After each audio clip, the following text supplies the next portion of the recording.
Rick, great to see you. This is an incredible story. I mean, I saw a lot of reactions on Twitter from, well-meaning fans of the president even saying, is it bad that I didn't know we had 6 Americans being held in Venezuela? So just give us a little background on who these people are. Well, first of all, I have to say, I'm still really emotional about what happened Friday. It was probably the highlight of my career to be able to represent America, to represent the president, and to watch what was happening in real time, to negotiate. Not only did we get the hostages back without paying a penny and without trading any hostages, which is really important, but we also got the Venezuelan government to bring their planes to the United States to take illegal immigrants in our country from Venezuela back to Venezuela.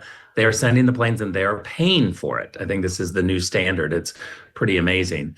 But the negotiations were obviously very secret. I left Friday morning super early. I went on an Air Force plane, had Air Force protection. The Air Force is amazing. They've got young people who just are totally committed and working in secret and working around the clock. We flew out of Washington, D.C. We landed in Caracas and made our way into the presidential palace. There hadn't been a White House official there in Caracas in a very long time. And I started negotiating with the Maduro team and then eventually with Nicolas Maduro. And it was pretty amazing to be there and to negotiate on behalf of the U.S. But we had a clear mandate from President Trump. He knew what he wanted. We knew what the parameters were, and the pressure was on to deliver. What was that clear mandate? First of all, to get the illegal immigrants in our country back to Venezuela. And they needed to accept all of these individuals, including the awful group, the Tren de Aragua. And we needed to make them realize that they had to take them back. And we went for everything by saying, you need to provide the planes, you need to pay for it, you need to come get them. And there are, hundreds of thousands. And so there's going to be a big group going back to Caracas. And then the president wanted us to focus on the hostages. There are 12 Americans at least, we may have found a couple of more while we were there, that are in essence hostages. They're held on really lame charges. But we had a conversation about the individuals. It's the Venezuelan government position, it's Nicolas Maduro's position, that some of these individuals were arrested because of terrorism charges or individuals that were trying to kill the president of Venezuela or the vice president. And what I said to Nicolas Maduro very clearly, I said, look, if you've got evidence that individuals were trying to kill you or the vice president, those are serious issues. We should absolutely prosecute those individuals. We are with you on that. We agree on that. However, we need to share information because our information doesn't say that. Our information says that some of these individuals were simply working in the military, a former Navy SEAL who didn't do anything wrong, but you're reading their background and pretending like they were there and sent there by the U.S. government. We in the U.S. understand that there are, millions of people who served in the military and who then leave the military and proudly carry their military experience with them as they go into life, whether they're vacationing in Colombia and going over the border accidentally into Venezuela, or meeting a woman that they were interested in for the weekend in Venezuela.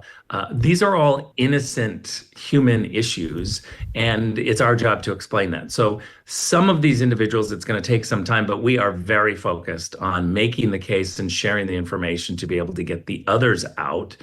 But we did have 6. We were able to successfully argue that these 6 were absolutely innocent. They're not political in nature, and they deserve to come home.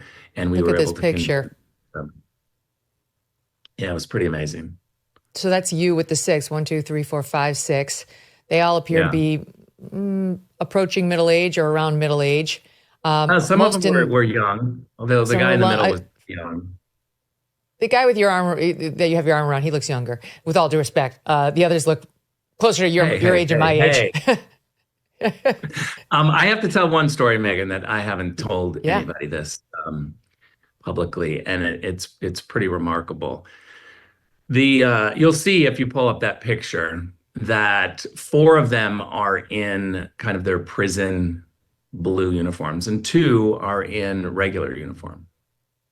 And what happened was we negotiated for 6, and the 4 in blue actually had said when we got on the plane, so they said, where are the other 2? We were released into this room, and we had the other 2 guys with us, and they asked us to shave and to get ready, get cleaned up.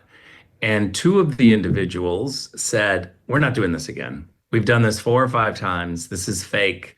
We're not doing this again. And they refused to follow the rules and get cleaned up. The other 4 did. And what ended up happening over time that we only learned later was that the Venezuelan government found 2 other Americans to replace them. They didn't have time to get everything together, so they were in their plain clothes, and that's why there are 2 others not in blue. It's heartbreaking to think that there were 2 individuals that could have been released, but they thought that once again this was just a head fake from the Venezuelan government, and so they refused to play the game, not knowing, not realizing that this was for real. Oh no! So are we going to go back for them? By your total that you said 12, that we should have 6 still there. Yeah, there's at least 6. We think we found another 2 because we interviewed these individuals. As you can imagine, if you're in prison, one of the first things the State Department does is to say, who else is there? Are there other Americans? Give us information about who's there. And so we're working on that. We will absolutely go back. Part of our work is to really push them to show the facts, right? Because these individuals are not terrorists. They're not trying to kill the president and the vice president. That's what the Venezuelans believe. So it's our job to convince them, show them the facts, and to actually dig in. This is what the Biden team didn't do. The Biden team didn't even send anyone to the prisons. These individuals that you're looking at, they didn't even get a wellness check from the Biden administration. They had no idea what was going on. No one. Is that protocol, Rick, to at least get a wellness check? Of course, it's that's what we do as American diplomats, is to at least get wellness check and to say, do you have a lawyer? We're working on your case. Give them information. These individuals were completely in the dark, so much so, Megan, that when you were showing that video of me walking out on the tarmac, we were on the tarmac for about 2.5 hours waiting. And I didn't know if they kind of were not going to give us the individuals. We waited and waited, and everybody on the plane, the Americans, were very nervous. I was nervous. What's going to happen? When these cars pulled up, and I was standing there for a little while, I saw the 6 were in individual cars. And I could see from across the tarmac that somebody got out of the car and they had a black hood over their head. And I just stood there thinking, this is an American. I'm an American diplomat. I have the Air Force behind me on an Air Force plane. And we can't just stand here while an American has a hood on his head and is shackled. And so I walked over there, and each individual was being unhooded and unshackled to get on the plane. And I would say to each individual, get on the plane, get on the plane. I'm an American diplomat, go get on the plane right now. One individual, I think there's a picture of me hugging him, was standing in front of me with his black hood over his head. And as they took the hood off, he would later tell me, I had no idea where I was, what was happening, what was gonna happen to me. But when he took his hood off, I looked at him and I said, I'm an American diplomat sent here by Donald Trump. I'm here to take you home, get on the plane. And he broke into tears and hugged me. And I have to say, You know me. Personally, I'm an emotional person, but professionally, I'm not emotional at all. That's right. It doesn't matter what you say. In my life with my nephews and nieces, I can be the first softie. But professionally, I just don't have emotions. I go and I work. But in that moment, in my 25-year career, I felt emotion rush over me like never before.